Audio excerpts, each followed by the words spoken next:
Baik, Assalamualaikum warahmatullahi wabarakatuh. Perkenalkan, nama saya Susanti. Saya dari kelas RA1 Manajemen di Universitas Primagraha dengan NIM 6120123003. Di sini saya akan membuat video untuk memenuhi ujian akhir semester mata kuliah Pengantar Bisnis Internasional dengan dosen pengampu Ibu Adisya Maya Andara. Baiklah, di sini saya akan membahas dua materi yang telah saya pelajari selama satu semester ini. Materi yang pertama yaitu manajemen pemasaran internasional. Apa sih manajemen pemasaran internasional ini?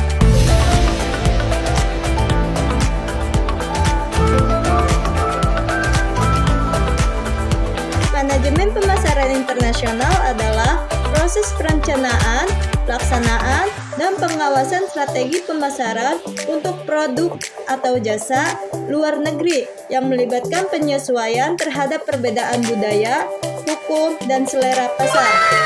Tujuannya adalah untuk memperluas jangkauan pasar, menjangkau audiens global, dan beradaptasi dengan lingkungan global yang berbeda secara ekonomi, hukum, politik, dan sosial.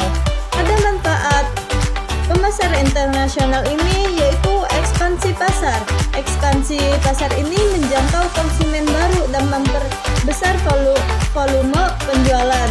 Dan manfaat yang kedua yaitu ada diversifikasi resiko, yaitu mengurangi ketergantungan pada satu pasar domestik. Dan manfaat yang ketiga yaitu peningkatan brand value. Produk yang dikenal secara global cenderung memiliki reputasi yang lebih tinggi. Dan pemanfaatan pemasaran internasional yang keempat yaitu ada efisiensi produk. Skala produksi lebih besar memungkinkan biaya lebih rendah per unit. Dan untuk manfaat yang kelima yaitu ada akses teknologi dan inovasi. Pada manfaat ini beradaptasi dengan kebutuhan global, mendorong inovasi produk.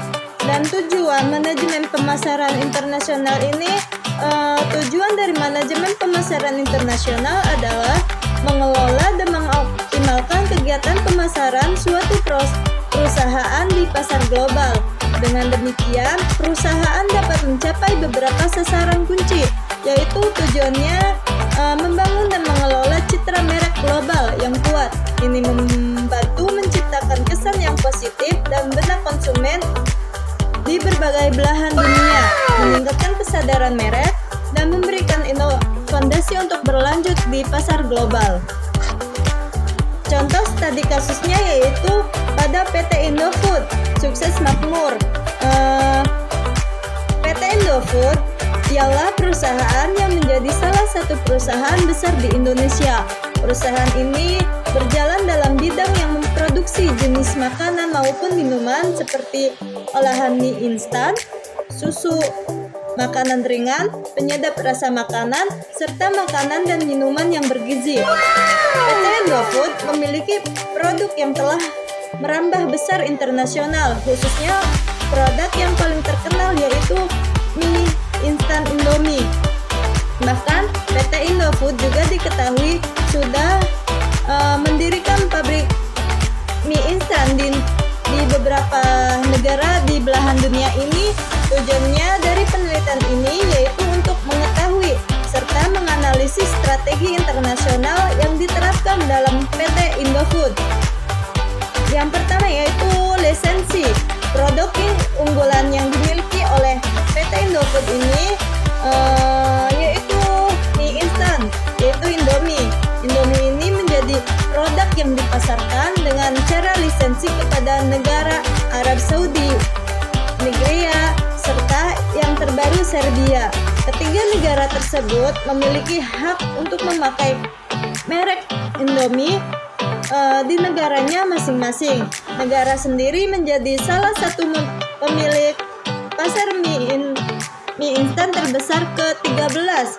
Kini menjadi Indomie sebagai makanan pokoknya dan menjadikan sebagai makanan khas dari negaranya. Bentuk kerjasama lisensi efektif dilakukan oleh PT Indofood agar lebih mudah diterima oleh masyarakat negara asing maupun mitra dengan perusahaan lainnya.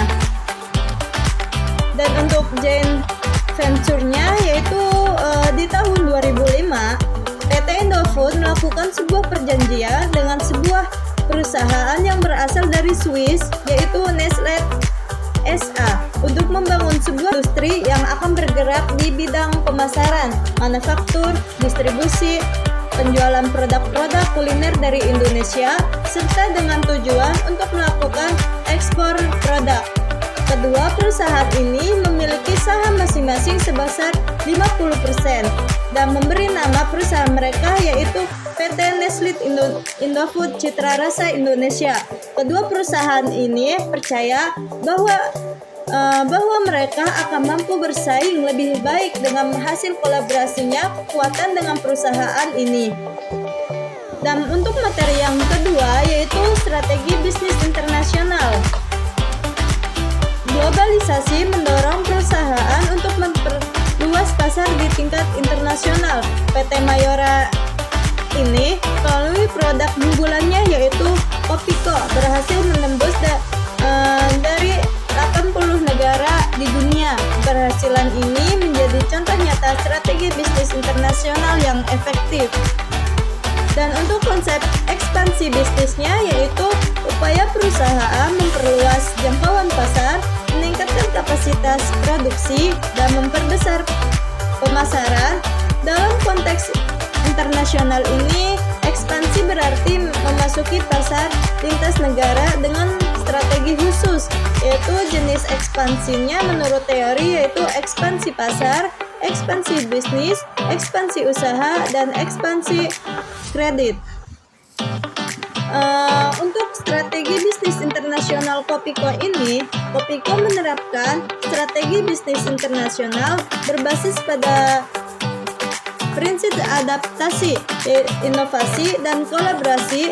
Mayora memastikan produknya sesuai dengan preferensi lokal dan menjalani kerjasama dengan distributor di tiap negara target. Yaitu untuk strategi Kopiko ini yaitu ada adaptasi produk dan rasa lokal, kemitraan dengan distributor, inovasi berkelanjutan, dan kualitas produk konsisten. Kopiko PT Mayora ini menggunakan model yaitu segmenting, targeting, dan positioning. Yaitu segmenting ini menentukan negara dan segmen dengan permintaan kopi tertinggi, namun pemasakannya terbatas. Untuk targetingnya yaitu menyasar kalangan dewasa pencinta kopi di seluruh dunia. Dan untuk positioning ini menempatkan Kopiko sebagai permen Kopiko berkualitas dengan citra rasa otentik Indonesia. Dan untuk strategi pemasaran globalnya, Kopiko mengoptimalkan media digital, kampanye kreatif, dan budaya populer untuk membangun brand awareness internasional. Strategi ini menyangkut bauran antara promosi modern dan kemitraan lokal. Contoh strategi pemasaran yang Kopiko lakukan yaitu promosi digital, produk placement di drama Korea, kolaborasi dengan retail global, dan diskon tahap awal. Dan untuk adaptasi produk dan budayanya pada perusahaan Kopiko ini, kunci utama keberhasilan Kopiko adalah kemampuannya menyesuaikan rasa dan kemasannya sesuai preferensi konsumen di setiap negara. Adaptasi ini membangun kedekatan emosional dan meningkatkan loyalitas merek. Dan contohnya ini menyesuaikan tingkat kemanisan, varian rasa lokal, desain kemasan sesuai budaya negara tujuan. Untuk capaian global dan faktor keberhasilannya yaitu menggunakan faktor kunci keberhasilannya yaitu adaptasi produk dan budaya, inovasi dan diferensiasi, pemasaran kreatif dan digital, globalisasi, mitra lokal, dan konsistensi kualitas. Dan untuk dampaknya yaitu Kopiko menjadi ikon merek Indonesia di pasar global. Terima kasih telah menonton video saya kali ini.